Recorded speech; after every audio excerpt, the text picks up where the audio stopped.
Miaka michache iliyopita, mpiga picha za filamu Tim Mahoney, muundaji, mwandishi na mwenyeji wa mfululizo wake wa filamu Patterns of Evidence, alifanya mfululizo wa mahojiano nasi kuhusu Ron na kazi yake. Wakati filamu ya sasa ya Tim ilihusu kutoka kwa wana wa Israeli, alitaka kujifunza zaidi kuhusu Ron Wyatt, yeye alikuwa nani na nini kilimfanya awe vile alivyo. Mhoji mahiri ana njia ya kutoa habari muhimu na mitazamo ambayo mtu anayehojiwa anaweza asione kuwa ni muhimu kutosha kuitaja. Tim alikubali kuniruhusu nitumie picha alizopiga za mahojiano yetu ambazo hakuzitumia katika filamu zake. Na katika sehemu hii alitaka kujua nini kilimpelekea Ron Wyatt kutafuta sanduku la agano. Hii ni ya kushangaza unapofikiria hili, kwenda Uturuki na Bahrain na Cairo na maeneo nchini Misri na Saudi Arabia na Israeli na Yerusalemu. Ndiyo, Hii iliendelea kwa miaka mingapi? kweli. Kwa Ron, alianza kusafiri mwaka wa 77 na kisha akafariki mwaka wa 99 na alikuwa akisafiri wakati huo wote Ndiyo kabisa. miaka 22. Kwa hiyo kwa miaka 22 alikuwa nje Ndiyo, na alikuwa akitumia kila kitu alichokuwa nacho. kufanya hivyo. Ndiyo, na najua kwamba watu wengi walikuwa wakimkosoa kwa sababu hakuwa mwanaakiolojia, Sawa. lakini unasema kwamba namaanisha hakuwa akipata mtu yeyote wa kutaka kwenda naye na kuangalia hili, au ilikuwa vigumu kwake? Ilikuwa vigumu kwake. Kila baada ya muda fulani mtu angevutiwa, lakini si mara nyingi. Unafikiri kwa nini hawakuwa na nia hivyo? Sijui, sielewi, kwa sababu mimi nilivutiwa dakika ile ya kwanza niliposikia habari hiyo, lakini iligharimu pesa nyingi. Hakuna watu wengi wanaoweza kuondoka ghafla na kuwa na pesa za kusafiri kama hivyo, na lazima waamini katika hilo ili washiriki kikamilifu. Ilikuwa vigumu kupata watu.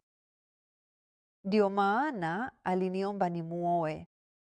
Alisema, nahitaji msaada na sina mtu yoyote, na hiyo ilikuwa inasikitisha. Ndiyo, kwa hiyo alikuwa mzazi mmoja akilea watoto watatu, Ije, na kwa hiyo mkaoana ndiyo, na ukaanza kumsaidia. ndiyo, ndivyo ilivyokuwa. Na maanisha yeye alipoteza kila kitu alichokuwa nacho. Idara ya ushuru ilikuja na kukichukua. Hakuwa na mahali pa kuishi, na kwa hivyo ilikuwa hadithi ya ajabu. Ndiyo, kwa sababu najua pia alienda Yerusalemu, na nafikiri moja ya changamoto, na maanisha jambo lilikuwa la kuvutia kuhusu safina ya Nuhu kuitafuta hiyo, kwa sababu alikuwa akifuatilia ule muundo wa mwaka wa 1960, sivyo? Hiyo ilipatikana na kisha tukaanza kutafuta kivuko cha bahari ya Shamu, Ndiyo, na kisha akaendelea kutafuta uwezekano mkubwa zaidi. Hiyo ilitokeaje hasa? hakuwa amewahi kufikiria kuhusu hilo mwaka wa 1978 katika safari yake ya kwanza kabisa, kwenda kutafuta sehemu za magari ya vita. Yuko katika ufuo wa Nueiba na wanaogelea, na hawakuwa wakati huu mmoja, hawakuwa wamevaa vifaa vyao, hawakuwa wakizama ndani sana. Alikuwa tu akiogelea juu ya maji na miguu yake iliungua sana na jua na hakuweza kutembea. Hakuweza kuvaa. Siku iliyofuata aliamka, hakuweza kuvaa tena mapezi yake ya kuogelea. Hivyo wakaondoka kurudi Yerusalemu, kwa sababu wakati huo mwaka wa 78 kama ulikuwa na tiketi ya RPX hukuweza kuibadilisha au kitu kama hicho. Hivyo ilibidi waende huko na kusubiri hadi wakati wa kurudi nyumbani kwa ndege. Na walikuwa hawajawahi kufika Yerusalemu hapo awali. Hii ilikuwa safari yao ya kwanza, na wanaangalia kila kitu na wanatembea katika eneo la kaburi la bustani. Na Ron anazungumza na mtu ambaye hakuwahi kufichua utambulisho wake. Lakini mimi nitafanya hivyo kwa sababu yeye na Ron wote wamefariki sasa. Alikuwa akitembea na mtu kwa jina la Kanali Dobi ambaye alikuwa akisimamia kaburi la bustani wakati huo. Na Ron alidhani alikuwa Myahudi kwa sababu alikuwa mweusi na unajua, pua ndefu na hayo yote. Lakini nadhani huenda hakuwa Myahudi, huenda alikuwa kitu kingine. Lakini hata hivyo wanazungumza, wanatembea, na Roni na Dani walikuwa nadhani nyuma yao au karibu. Wanatembea wakizungumza kando ya uso wa jabali, na mkono wa kushoto wa Ron unanyooka na anasema, hilo ni pango la Yeremia na sanduku la agano liko humo ndani. Na Ron akasema, sijawahi, hiyo ilikuwa mara ya kwanza kabisa. Sikuwa hata nimefikiria kuhusu sanduku la agano. Hakujua chochote kulihusu. Na hivyo ndivyo ilivyotokea. Na Kanali Dobi akasema, oh, hiyo ni ajabu. Itabidi urudi na ufanyie kazi hile. Tutakupa mahali pa kukaa na kukulisha na unajua hata kukufanyia dobi yako. Hivyo akasema, vyema, inabidi nifikirie kuhusu hilo. Kwa sababu alikuwa tayari, unajua, alikuwa na nia thabiti ya kumalizia hili katika bahari ya Shamu na mlima Sinai. Hivyo ndivyo vilivyoanzisha hilo. Na hivyo je, alianza ni wazi alifikiria kuhusu hilo na kwamba alirudi na alifanya nini? Alichukua jembe. Na hiyo ilifanyaje kazi? Je, alizungumza na serikali ya Israeli na kupata ruhusa au? Hapana, alirudi nyumbani na akaomba kuhusu hilo, lakini akaanza kusoma. Na alipoisoma, unajua nini kilitokea kwa sanduku la agano? Kwa nini sanduku la agano liwe humo ndani? Na kwa nini hilo liwe pango la Yeremia wakati kila mtu mwingine anasema ni pango la upande mwingine, unajua, chini zaidi kwenye uso wa jabali?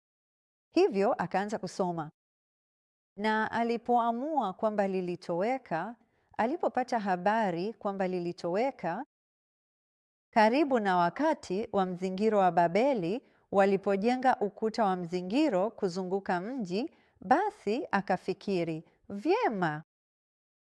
Aligundua kuwa kuna uwezekano mkubwa wakati huo lingeweza kuwa limefichwa mahali fulani, lakini hakujua ni wapi. Aliposema hilo ni pango la Yeremia na sanduku la agano limo humo, wapi? Unajua wapi?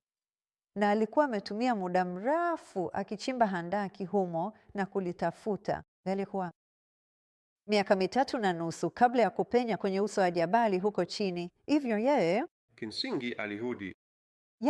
Alifikiria na akaamua kurudi. Ndiyo, samahani. Na kisha yeye, nini kilitokea? Je, alizungumza na mamlaka wakati huo au alianza tu kuchimba? Vyema, alirudi na wakamwambia, unajua, kaburi la bustani walisema angeweza kuchimba, lakini walimpangia, walipaswa kupata ruhusa nadhani kutoka kwa mamlaka huko Yerusalemu. Na wakampangia mwanakiolojia wa kumsimamia, lakini mwanakiolojia huyo hakufanya mengi sana.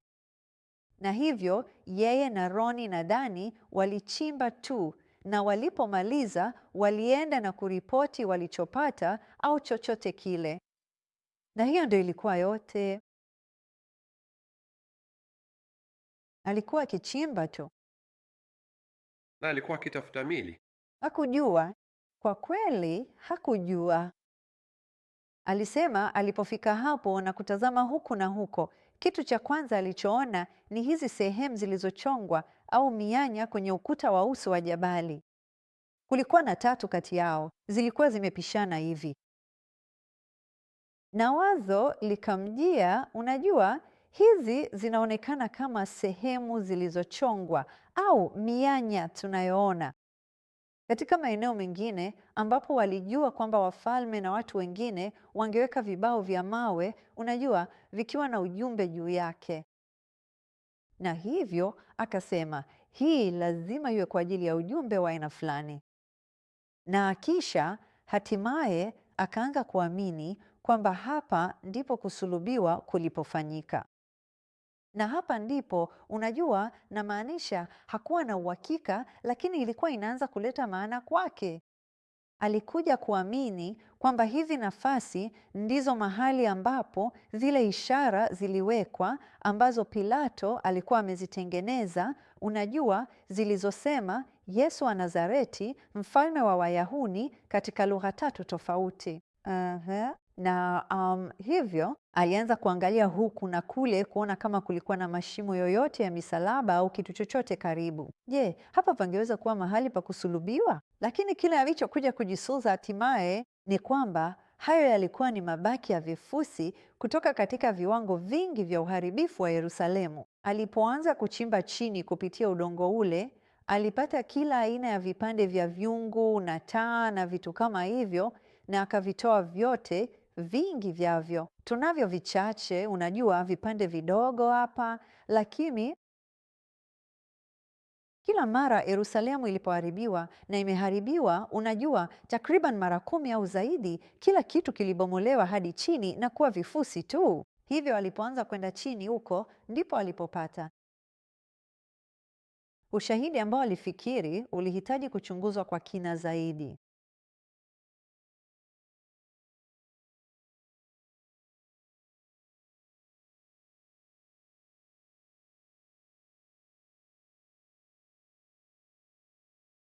Sasa katika Amosi 3:7, na nadhani pengine unaijua hii, inasema hakika Bwana Mungu hatafanya neno lolote bila kuwafunulia watumishi wake manabii siri yake. Na hivyo tunaweza kutarajia kwamba Mungu angetabiri katika Agano la Kale jambo muhimu kama damu ya Yesu kwenda kwenye kiti cha rehema. Na maanisha, jamani, huo ndio moyo na roho ya mpango wa wokovu. Na ingenishangaza kama isingekuwa imetabiriwa katika Agano la Kale. Hivyo katika Danieli 9:24 sehemu ya mwisho ya aya hiyo inasema, na kupatia mafuta patakatifu pa patakatifu. Sasa watu wamepata wazo kwamba hiyo ilikuwa inazungumzia ubatizo wa Kristo na Roho Mtakatifu akimshukia katika umbo la njiwa kwenye mto Yordani. Hata hivyo, Kristo siye patakatifu pa patakatifu. Kuna washiriki watatu wa uungu. Ndio, yeye ni mmoja wa watatu, lakini siye patakatifu pa patakatifu. Lakini ukisoma maandiko utagundua kuwa patakatifu pa patakatifu, jina hilo, lebo hiyo, ni kwa ajili ya kiti cha rehema cha sanduku la agano. Mahali patakatifu zaidi paitwa hivyo kwa sababu hicho kimo humo. Na hivyo, hata hivyo, hapa patakatifu pa patakatifu au kiti cha rehema palipaswa kupakwa mafuta. Sasa basi, je, hii inamaanisha kwamba kuna mtu ataweka mafuta fulani ya upako hapo? Mafuta yote ya upako yaliyowahi kutumika katika wakati wa Agano la Kale yaliwakilisha damu ya Yesu. Hakuna fadhila katika mafuta ya upako, lakini ipo katika kile ilichowakilisha damu ya Kristo. Kwa hivyo, kwa maneno rahisi sana, jamani, Danieli 9:24 inasema kuwa damu ya Kristo ilipaswa kwenda kwenye kiti cha rehema, kukomesha sadaka, kukomesha dhambi. Hivyo basi, baadaye tunapata kuwa katika Biblia kila mara imeandikwa katika Agano la Jipya kuwa matamshi haya ya kinabii kutoka kale yalitokea kweli, yalikuwa yametimizwa. Hivyo katika Yohana wa kwanza sura ya 5 mstari wa 7, 8 na 9. Mstari wa 7 unasema kuna watatu wanaoshuhudia au wanaoweka kumbukumbu mbinguni. Kumbukumbu ya maisha yetu iko huko. Inasema hata nywele za vichwa vyetu zimehesabiwa. Daudi alisema, machozi yangu yote, unayo machozi yangu yote katika chupa. Na hivyo basi, kuna watatu wanaoweka kumbukumbu mbinguni. Mungu Baba, Neno, ambaye tunajua angekuwa Kristo, na Roho Mtakatifu. Na inasema hawa watatu ni mmoja. Mstari wa 8 unasema kuna watatu wanaoshuhudia duniani, roho, maji na damu. Sasa, bila shaka, maji yalikuwa sehemu ya seramu ya damu, chembe za damu zinazojitenga unapokufa. Na hivyo basi, kisha mstari wa 9 ambao ni muhimu sana unasema, ikiwa mnaipokea ushuhuda wa wanadamu, ushuhuda wa Mungu ni mkuu zaidi. Na huu ndio ushuhuda wa Mungu kuhusu mwanawe, roho, maji na damu. Sasa Timotheo wa kwanza sura ya 2 mstari wa 5 na mstari wa 6 inasema, kuna Mungu mmoja na mpatanishi mmoja kati ya Mungu na mwanadamu, naye ni mwanadamu, Kristo Yesu, aliyejitoa mwenyewe kuwa ukombozi kwa ajili yetu sote, ili ashuhudiwe kwa wakati wake. Sawa? Hakuna mtu wakati huo aliyeonekana kutambua kuwa damu ya Kristo ilikuwa imeanguka kwenye kiti cha rehema. Unajua, walikuwa wakizungumza kwa uvuvio wa kimungu. Huenda walijua au huenda hawakujua. Baadhi ya manabii inasema walishangaa ni nini hasa walichokuwa wakizungumzia Mungu aliponena kupitia wao. Hiyo ingekuwa kidogo, tuseme, ya kuchanganya. Ni kama vile kinywa changu kiliposema, unajua, hilo ni pango la Yeremia na sanduku la agano liko humo ndani. Sasa, sidai kuwa nabii, lakini nasema tu kwamba uzoefu kama huo unakushangaza sana. Na manabii walisema mambo mengi ambayo pengine hawakuyajua binafsi. Hivyo basi, hii inatuambia kwamba damu ya Kristo ilipaswa kwenda kwenye kiti cha rehema. Inatuambia kwamba ilitokea na kwamba Mungu angetumia ushuhuda huu au uthibitisho huu, roho, maji na damu kwa wakati ufaao. Naam, jamani, mimi na nyinyi tunaishi wakati huo. Mungu anaandaa watu wa kukutana naye uso kwa uso na kunusurika katika uzoefu huo. Na hivyo anatoa ushuhuda huu wa kile ambacho mwanawe alifanya. Sasa basi, Kristo alipokufa kwa ajili yetu, hivi ndivyo alivyotimiza. Sisi sote tumefanya dhambi na kupungukiwa na utukufu wa Mungu. Na inasema mshahara wa dhambi ni mauti. Kwa hiyo mauti ikawafikia watu wote kwa sababu wote wamefanya dhambi. Mimi na ninyi na kila mtu aliyeishi duniani baada ya Adamu na Hawa kula tunda lolote lile, tumekuwa chini ya hukumu ya kifo isiyoepukika. Hadi Kristo alipokufa kwa ajili yetu. Bila shaka, Biblia inatuambia kwamba hili lilipangwa tangu kabla ya misingi ya dunia. Hivyo basi, katika Biblia inatupa unabii wa kile ambacho kingetokea kutokana na kile ambacho Kristo angefanya. Na hii iko katika Isaya 26:19. Inasema, wafu wako wataishi, pamoja na mwili wangu mfu watafufuka. Haleluya! Inasema, amkeni na kuimba ninyi mnaolala mavumbini, kwa maana umande wako utakuwa kama umande wa mimea, na nchi itawatoa wafu wake. Katika Agano Jipya inatuambia utimilifu wake. Na hiyo ni Mathayo 27 mstari wa 50 hadi 53. Inasema, alipokwisha kulia tena, na hapa ilikuwa ikimzungumzia Kristo, inasema alikufa. Pazia la hekalu likapasuka vipande viwili tangu juu hata chini. Nchi ikatetemeka, miamba ikapasuka na makaburi yakafunguka. Na wengi wa watakatifu waliokuwa wamelala wakafufuka. Alipofufuka, walifufuka wakaingia katika mji mtakatifu au Yerusalemu, wakaonekana na watu wengi. Na kisha katika Waefeso, sina uhakika mstari huu uko wapi, lakini huko mahali fulani katika Waefeso inasema, alipopaa juu, aliteka mateka, akawapa wanadamu vipawa. Naam, Yohana alipokuwa na maono yake ya mbinguni, kulikuwa na wale wazee 24 au wazee 24 waliokuwa wamekizunguka kiti cha enzi cha Mungu, na inaonekana kwamba hawa walikuwa baadhi ya wale waliofufuka Kristo alipotoka kaburini. Na wako huko, unajua, wakifanya chochote ambacho wazee 24 wanapaswa kufanya.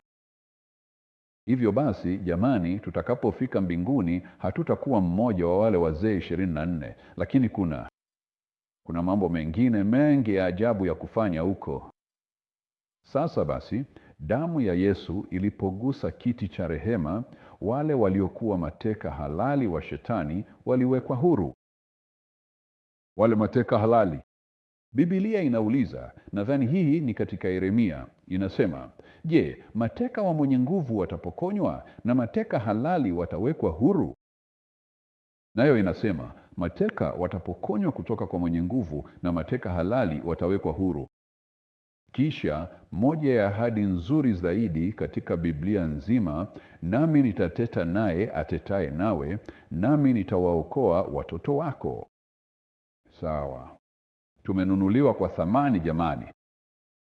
Ili tuokolewe, tunachopaswa kufanya ni kwenda kwa Baba katika jina na damu ya Mwana na kuomba msamaha na kurejeshwa upya. Na ikiwa unataka hilo liwe tukio la ajabu zaidi, lisilo na ugumu sana, muombe Mungu akusaidie kujifunza, kukumbuka na kuweza kushiriki kwa unyenyekevu na upendo kila kitu anachotaka uweze kukishiriki. Kwa sababu anatuambia unapaswa kuweza kutoa. Toa sababu ya tumaini lililo ndani yako kwa wale wanaokuuliza. Hivyo tukisoma Biblia zetu kwa maombi, tukimwomba Mungu atusaidie, kama nilivyoeleza katika jina na damu ya Yesu, yeye atafanya. Atatusaidia kwa namna hiyo. Na jamani, tunapoacha kujihangaikia wenyewe na kumwomba Mungu atutumie kuwasaidia wengine wampate na waokolewe, mambo yanakuwa rahisi zaidi unapoanza kutazama nje badala ya kujitazama ndani. Hatuombi kwa ubinafsi tena, tunawaombea watu wengine. Na Mungu anajua mahitaji yetu. Anasema, najua unachohitaji kabla hujaomba.